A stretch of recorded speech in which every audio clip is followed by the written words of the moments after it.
Real talk para sa mga babae at lalaki na magulang na. Sana bago ka magloko, mag-isip ka muna ng ilang beses. Hindi lang puso ng asawa mo ang nilalaro mo. Buong pamilya ang winawasak mo, lalo na ang pamilyang ikaw mismo ang nangarap buuin. Ang pinakamalupit na tinatamaan sa kalokohan mo ay ang anak mo. Yung batang dapat ikaw ang unang nagprotekta.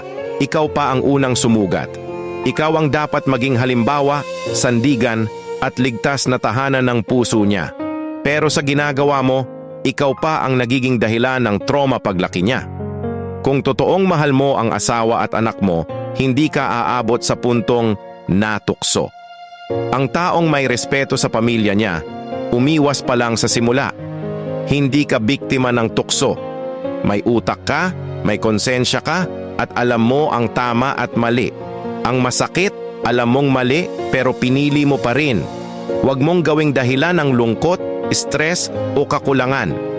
Dahil sa oras na nag-asawa ka at nagkaanak, may responsibilidad ka ng panindigan. Hindi ka na nabubuhay para sa sarili mo lang.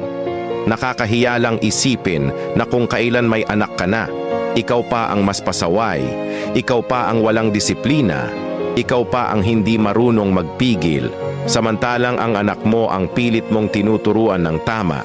Tandaan mo ito, darating ang araw na magtatanong ang anak mo kung bakit sira ang pamilya niya. At kapag dumating ang araw na yon, wala kang ibang masisisi kundi ang sarili mo. Hindi lahat ng sugat naghihilom, at hindi lahat ng pagkakamali may pangalawang pagkakataon, lalo na kapag pamilya at anak ang nasira.